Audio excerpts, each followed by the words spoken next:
ठीक है, इसी तरीके से हम फॉरबिडन के लिए करते हैं। फॉरबिडन में सबसे पहले हम करते हैं फर्स्ट फॉरबिडन।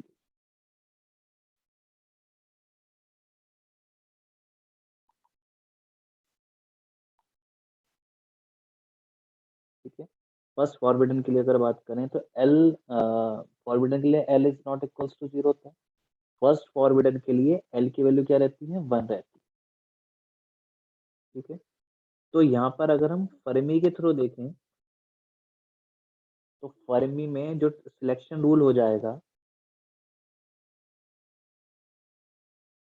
ठीक है, जिसमें सिलेक्शन रूल हो जाएगा किसके थ्रू, फर्मी के थ्रू। तो यहाँ पर इस तरीके से याद रखो, सिलेक्शन रूल में यहाँ पर जे इज इक्वल्स टू जीरो था, इसमें अलाउड में प्लस बढ़ गया, यानी कि जीरो प्लस माइनस वन हो गया। ठीक है, अब फर्स्ट फॉरबिडन में क्या होगा, फर्मी में डेल्टा जे जो हो जाएगा वो कितना हो जाएगा, डेल्टा जे हो जाएगा जीरो। पहले जीरो था तो अब हो जाएगा जीरो प्लस माइनस वन। ठीक है, और डेल्टा एस हमेशा क्या रहेगा, जीरो रहेगा। और जीटी की बात करें, जीटी में इससे अगला वाला लिखते हैं, यानी कि delta J is equal to zero plus minus one plus minus two. और डेल्टा एस क्या होता है, इसमें वन होता है। तो फर्मी के लिए तो S is equal to zero, तो ये तो याद ही रख लो, चाहे अलाउड हो चाहे फॉरबिडन हो, एस की वैल्यू जीरो और वन किस किस में होती है, जीरो होती है फर्मी में और वन होती है जीटी में। और बस डेल्टा जे की वैल्यू बढ़ाते चले जाओ। अगर मैं लिखूं सेकंड फॉरबिडन के लिए, तो सेकंड फॉरबिडन के लिए सिलेक्शन रूल कितना होगा, सेकंड फॉरबिडन फॉरबिडन कब होगा, जब एल की वैल्यू टू होगी। तो इसमें सिलेक्शन रूल कब होगा, अगर मैं फर्मी के लिए लिखूं तो फर्मी के लिए डेल्टा जे इज टू पहले जीरो प्लस माइनस वन तक था, ऐसे ही सेकंड फॉरबिडन के लिए कितना हो जाएगा बताओ।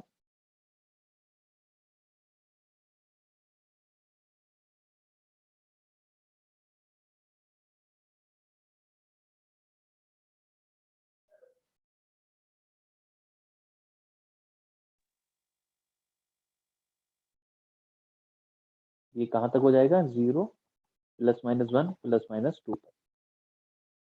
ठीक है, और ऐसे ही जीटी कितना हो जाएगा, ये जीटी में हो जाएगा delta J is equals two plus minus कहाँ तक हो जाएगा, थ्री तक हो जाएगा। ठीक है, प्लस माइनस थ्री तक। वही डेल्टा एस की कंडीशन जीरो और delta S is equals to, तो फर्स्ट या सेकंड फॉरबिडन तक ही क्या तुमसे पूछता है। ठीक है, तो इस तरीके से तुम जे को चेक कर लेना कि जे की क्या क्या वैल्यू आ रही है। जैसे एक एग्जाम्पल कराता हूँ मैं, एक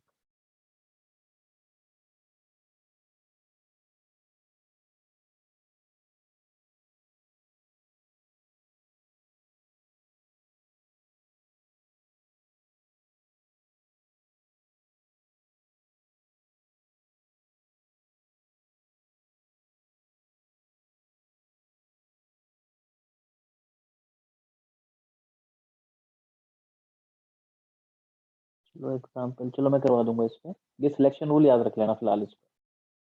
ठीक, अब आते हैं हम थोड़ा गामा वाले पर, गामा ट्रांसिशन के लिए।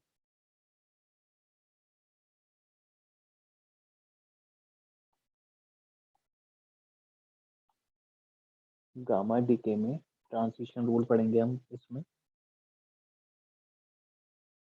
ठीक, सबसे पहले हम क्या करते हैं इसमें डिफाइन,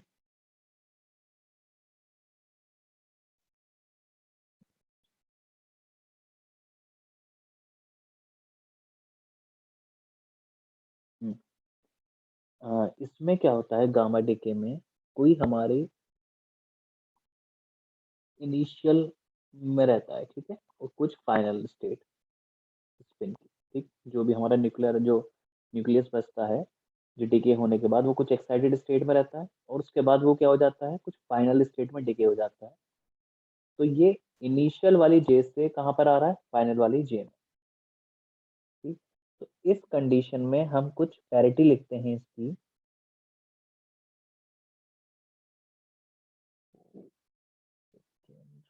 ठीक है, हाँ।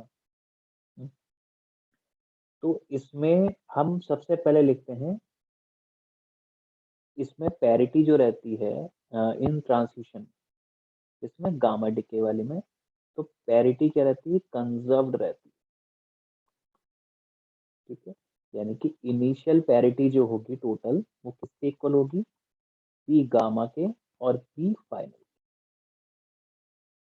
ठीक है, तो ये पी आई किसको रिप्रेजेंट कर रही है, पी आई रिप्रेजेंट कर रही है इनिशियल स्टेट की पैरिटी को। ठीक है, पी गामा किसको रिप्रेजेंट कर रही है, गामा फोटोन की पैरिटी को।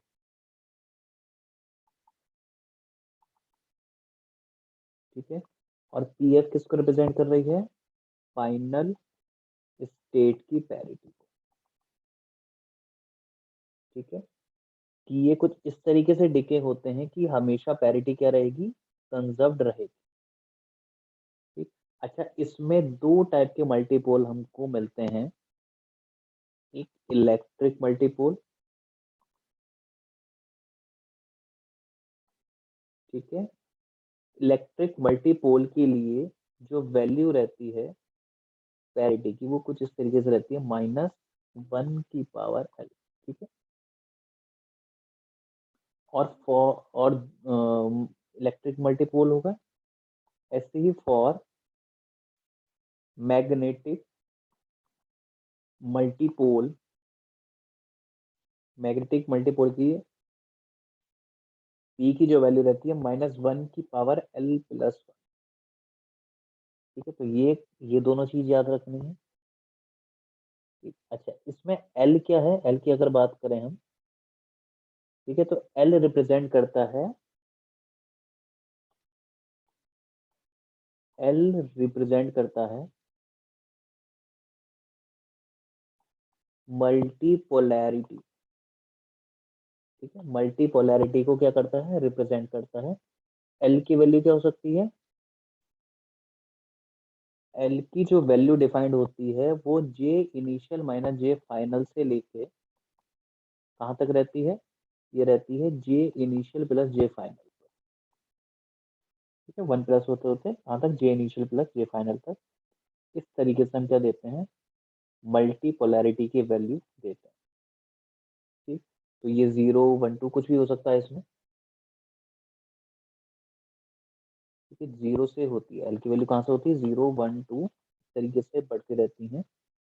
अगर एल की वैल्यू 0 होती है, एल इज इक्वल्स टू 0 है, तो यहाँ पर कोई रेडिएशन नहीं होता। ठीक है, और जो हमको पोल का ऑर्डर है, ये याद रखना है, ऑर्डर जो होता है 2 raised to the power L से निकालते हैं। ऑर्डर किसका, ऑर्डर ऑफ पोल।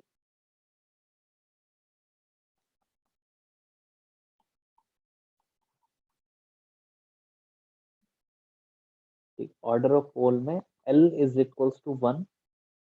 जैसे L इज इक्वल्स टू 1 के लिए, L इज इक्वल्स टू 0 को तो छोड़ दो, नो पोल आ गया इसमें, कोई रेडिएशन इसमें ट्रांसवर्स नेचर का होता है।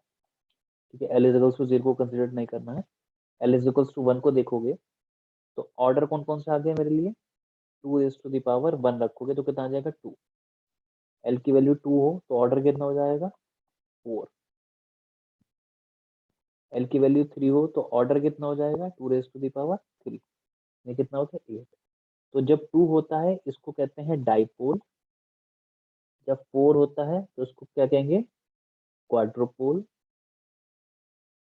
और जब 8 होता है तो उसको कहेंगे ऑक्टापोल।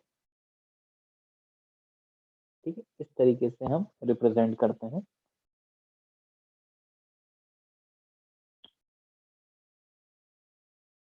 ठीक है, तो अगर ये L जो है वो हमारी E से रिलेटेड है, ठीक है, तो हम इसको कुछ इस तरीके से लिखते हैं EL।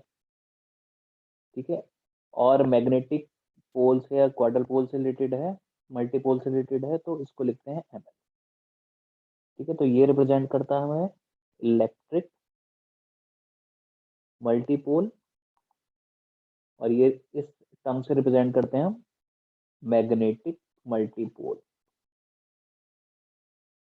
ठीक है, इजी है, अभी फिलहाल ये भी बेसिक है, और ये सारी चीज बता दी थी मैंने, इनकी पैरिटी किस तरीके से देते हैं, इस तरीके से। पहचानते हैं कि कौन सा इसमें कोड आता है। अब इसमें हम निकालते हैं फाइनल किस तरीके से रहेगी। अब मैंने बताया पैरिटी क्या होगी, कंजर्व्ड रहेगी। तो कुछ इस तरीके से लिखना है पी गामा पी फाइनल। अगर इनिशियल वाले की पैरिटी सपोज करो माइनस में आ गई, ठीक है, तो वो गामा की पैरिटी पूछेगा और इसकी कितनी है फाइनल प्लस की, तो गामा की कितनी होनी चाहिए बताओ मुझे। फोटोन की कितनी पैरिटी होनी चाहिए इसको कंजर्व रखने के लिए। माइनस। ठीक है, तो यहाँ पर क्या होनी चाहिए, पी गामा की वैल्यू कितनी होनी चाहिए, जो पैरिटी गामा माइनस होनी चाहिए टू कंजर्व। ठीक है, तो कंजर्व के लिए क्या होनी चाहिए, ये होनी चाहिए। तो -1 का मतलब ये है कि ओनली वो ही मल्टीपोल एग्जिस्ट करेंगे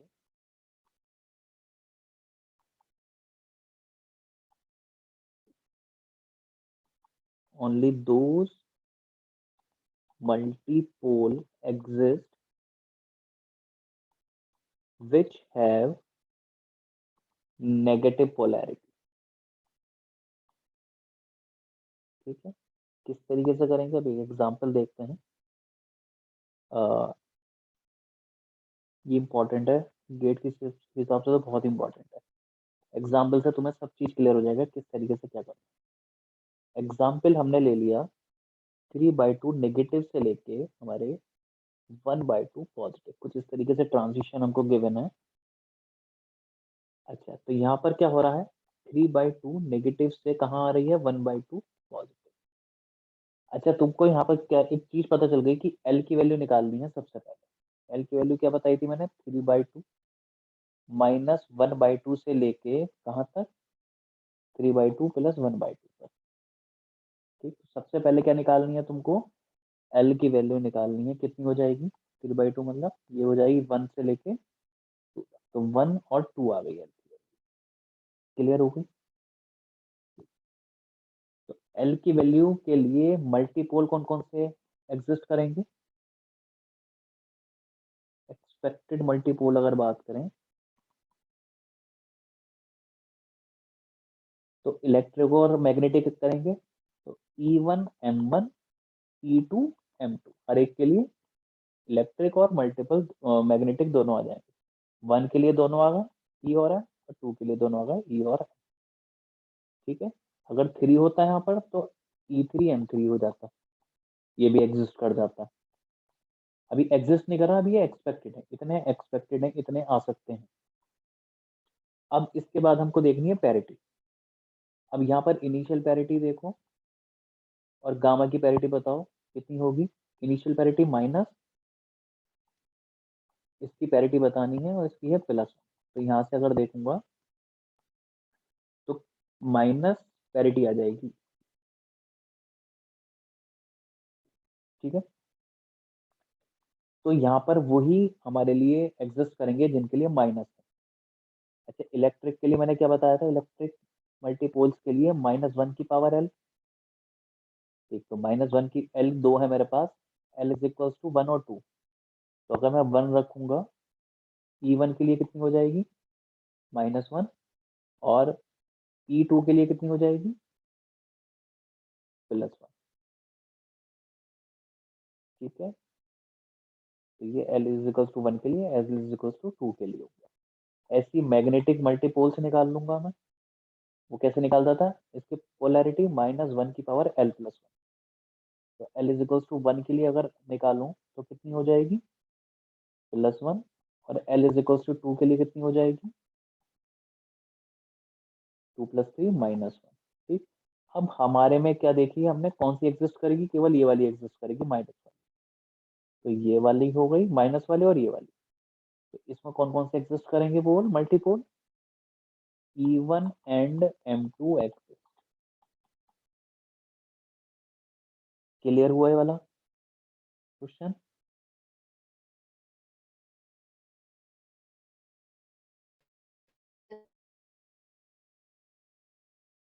एक और एग्जाम्पल कराता हूँ।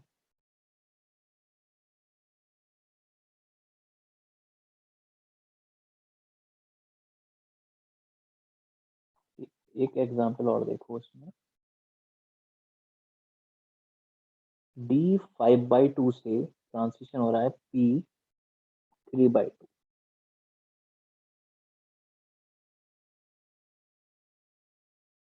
ठीक है, यहाँ पर L की वैल्यू कितनी है, यहाँ पर 2, यहाँ पर L की वैल्यू 1। पैरिटी कैसे देते हैं, -1 की पावर L न्यूक्लियर में।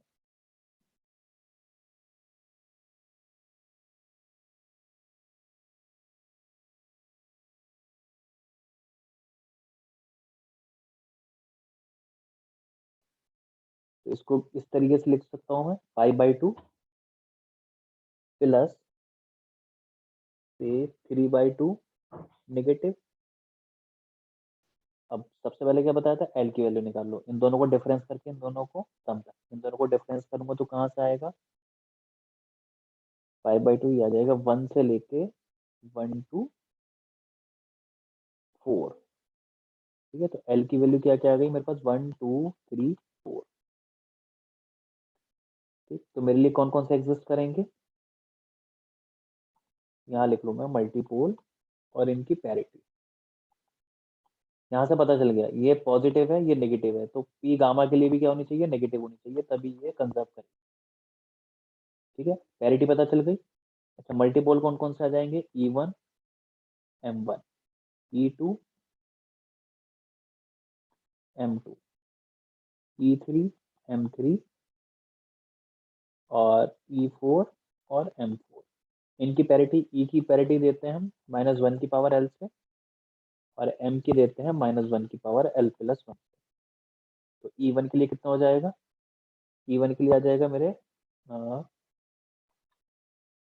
माइनस, ठीक है, -1। M के लिए प्लस हो जाएगा, तो ये +1, इसके लिए प्लस, इसके लिए माइनस, ऐसे इसके लिए माइनस, इसके लिए प्लस, इसके लिए माइनस, इसके लिए प्लस।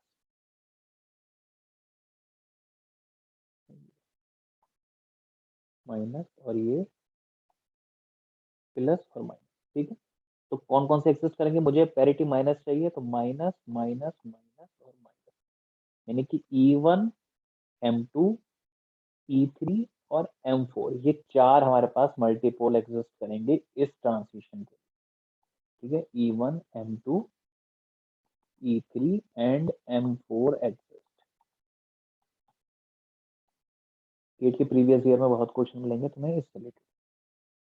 इसका प्रोसीजर याद रखना, L निकालना है, पैरिटी चेक करनी है कि गामा की पैरिटी क्या होगी, और इलेक्ट्रिक मल्टीपोल और मैग्नेटिक मल्टीपोल की ये कंबाइन कर देंगे। क्लियर हो गया, यस सर।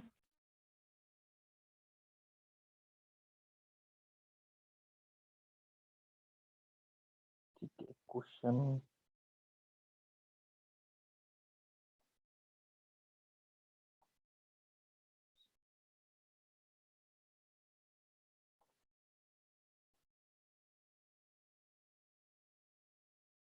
चलो अभी इतने क्वेश्चन को देखता हूँ इसमें।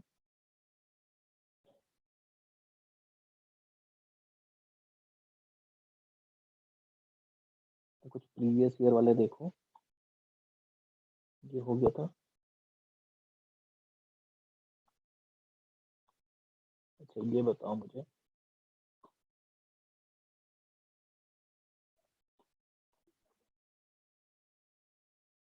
न्यूक्लियर स्पिन और पैरिटी बतानी है हमको इसमें। ठीक है, 40-20 कैल्शियम। तो यहाँ पर प्रोटॉन कितने हैं, 20 हैं, न्यूट्रॉन कितने हैं, 40। ये भी इवन है, ये भी इवन है, इसकी स्पिन पैरिटी कितनी होगी, जब दोनों इवन हो तो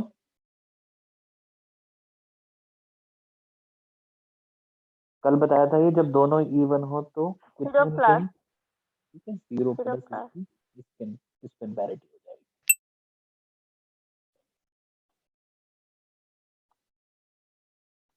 ये वाला करा ही दिया मैंने, एक ये देख लो।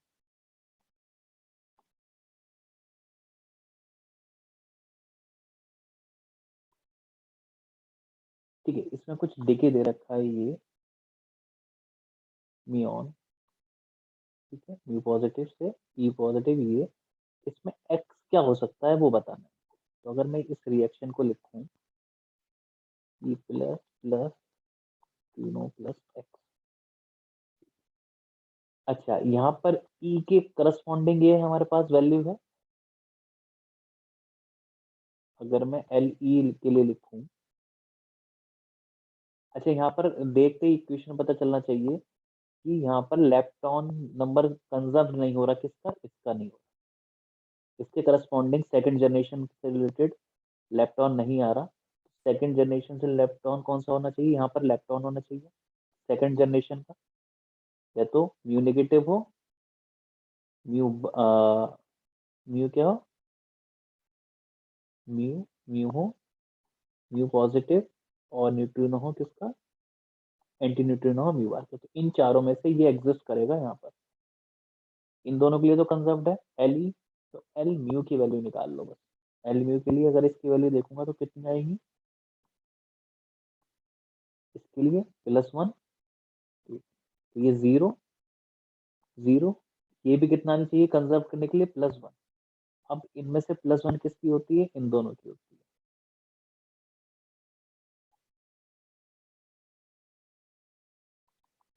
नहीं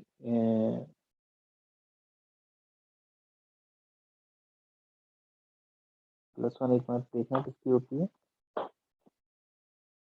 अच्छा म्यू प्लस है ना, म्यू प्लस है तो इसके लिए होगी -1, ठीक है, तो इसकी भी कितनी होनी चाहिए, -1 होनी चाहिए, ठीक है। -1 किसके लिए होती है हमारी, इनके लिए होती है, ठीक है। तो ये तो है, ये ऑप्शन में नहीं है कहीं, तो क्या होना चाहिए, ये होना चाहिए। और वैसे भी अपने आप में डिके नहीं होने का, इनके डिके करने के बाद भी, तो ऑप्शन में हमारा क्या होना चाहिए, ये होना चाहिए। तो करेक्ट ऑप्शन इज हमारा डी। क्लियर हो गया, तो इस तरीके से एक्स एलिमेंट भी कुछ पूछ सकता है कि एक्स को बताओ क्या होगा, तो तुमको क्या इसको कंजर्व करना पड़ेगा लेप्टॉन नंबर को या बैरियन नंबर को, जिस तरीके से भी, कई बार स्ट्रेंजनेस के टर्म्स में पूछ लेगा। सर एक बार रिपीट कीजिए ये वाला क्वेश्चन, मुझे नहीं आया। ठीक है, एक बार और करता हूँ। इक्वेशन देखो, इक्वेशन हमारी वैलिड है, इसमें ये नहीं कहा कि ये बतानी है कि सही है क्या नहीं है, तो इक्वेशन हमारी क्या है, वैलिड है। तो म्यू प्लस हमारा डिके हो रहा है पॉजिट्रॉन में, न्यूट्रिनो में, और कोई एक्स पार्टिकल है, एक्स बताना है। तो ये हमें यहाँ पर दिख रहे हैं कि सारे लेप्टॉन हैं, तो लेप्टॉन के लिए अलग अलग जनरेशन के लिए कंजर्व कर दो। तो अगर फर्स्ट जनरेशन के लिए ई वाले के लिए लेप्टॉन नंबर कंजर्व करूँ, तो यहाँ पर कितना होगा, जीरो, इसके लिए -1 और इसके लिए +1, ये जीरो, ठीक है। ये क्या होना चाहिए, जीरो होना चाहिए यहाँ पर, तभी ये क्या हो रहा है, कंजर्व हो रहा है। तो यहाँ से एक बात तो पता चल गई कि एक्स हमारा क्या है, सेकंड जनरेशन लेप्टॉन होगा, क्योंकि म्यू आ रहा, ठीक है।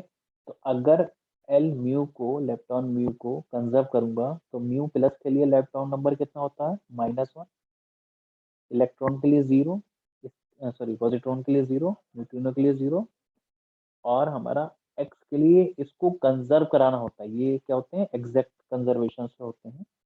तो यहाँ पर भी क्या होना चाहिए, -1 होना चाहिए, ठीक। तो -1 किस किस केस में आएगा, या तो म्यू प्लस में आएगा, या फिर mu anti neutrino of mu में आएगा, ठीक है। म्यू प्लस में नहीं आ सकता क्योंकि ये ऑलरेडी म्यू है, तो अपने आप में तो डीके होने का नहीं। तो कौन सा ऑप्शन करेक्ट है हमारा, म्यू, जो एंटी न्यूट्रिनो वाला है। तो कौन सा ऑप्शन करेक्ट हो गया हमारा, ये वाला करेक्ट हो गया। क्लियर।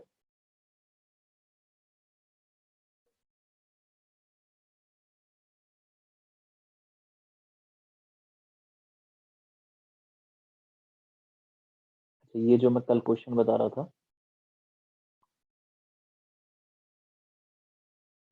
कि elementary particle cascade, cascade zero है, ये कहाँ पर प्लेस्ड होगा, डी कपलेट में, इसमें किस जगह प्लेस होगा? तो कैस्केड के लिए कौन कौन से होते हैं? कैस्केड के लिए माइनस और जीरो होते हैं, दो ही तो होते हैं कैस्केड, माइनस और जीरो। तो जिनकी आइसो स्पिन, ये वाली कौन सी होती है? आइसो स्पिन होती है थर्ड कंपोनेंट। तो आइसो स्पिन इनमें से किसकी होगी? हाफ होगी एक की, माइनस हाफ होगी। तो माइनस हाफ कम वाले के लिए होगी, यानी कि जिसका चार्ज कम है, और प्लस हाफ किसके लिए होगी? ये दो ही रहते हैं, दो के लिए सुटेबल प्लेस कौन सी थी? ये वाली थी। तो कैस्केड जीरो के लिए यानी कि हाइयर आई थ्री, तो हाइयर आई थ्री में कौन सा हो गया हमारे पास? आर पोजीशन हो गई। ठीक है, तो आंसर कौन सा हो गया इसका? आर हो गया। क्लियर ये वाला? कैस्केड के लिए हमने कल भी करा था, यहाँ पर चेक कर लेते हैं इसको।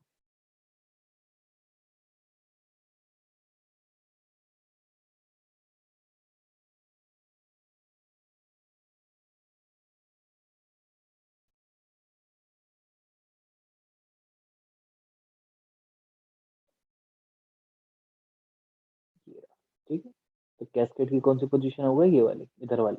ये माइनस के लिए हो गई, ये प्लस के लिए। तो यहाँ पर कौन सा ऑप्शन करेक्ट हो गया हमारा? आर वाला। ठीक है, तो ये कौन सा हो गया? Are correct answer. ठीक, कई बार यहाँ से भी क्वेश्चन आ जाते हैं। और अच्छा ये बताओ मुझे,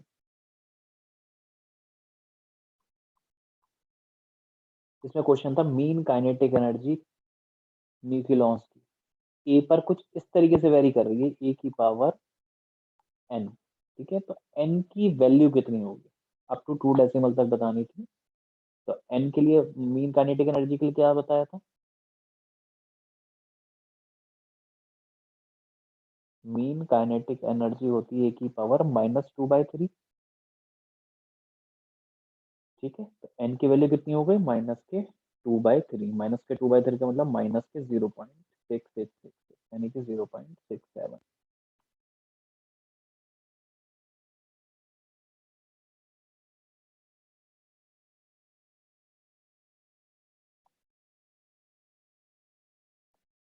ठीक, तो ये न्यूक्लियर के जो इम्पोर्टेंट टॉपिक्स थे जहाँ से क्वेश्चन बनते हैं, वो मैंने करवा दिया। अब इनके ऊपर प्रैक्टिस करेंगे। ठीक है,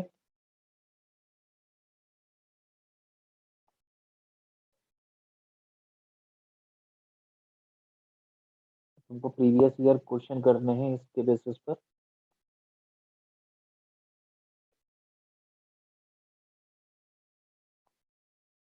किसी को कुछ डाउट हो तो बताओ।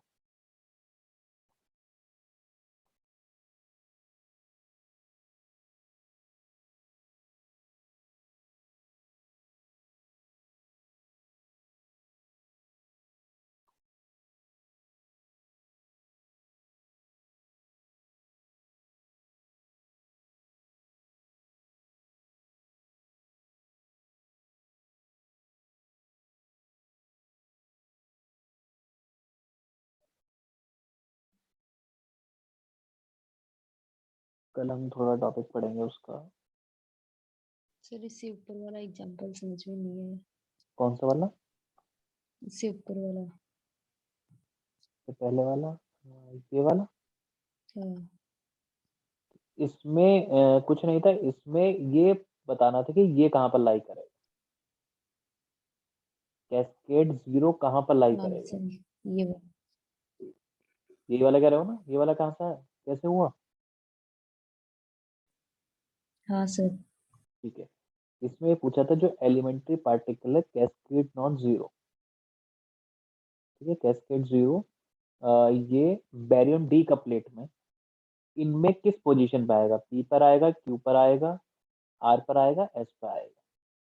इनकी पोजीशन बतानी थी कि इन चारों पोजीशन में से कौन से पोजीशन पे आएगा। तो यहाँ पर मैंने क्वेश्चन करवाया था कल, ये वाला मैंने ग्राफ बताया था ना, मैंने कहा इनको पोजीशन याद रखना कौन कौन से कहाँ पर है। तो इसमें ये कोई सा नहीं दे रखा था, ये कुछ इस तरीके से वही तो हो गया ना, पी क्यू आर एस, ठीक है।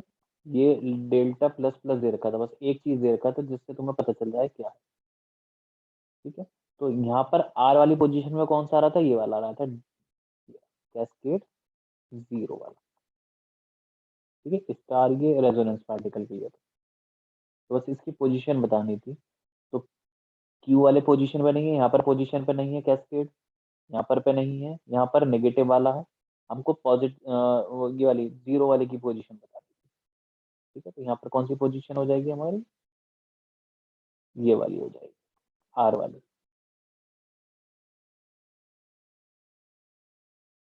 ठीक है।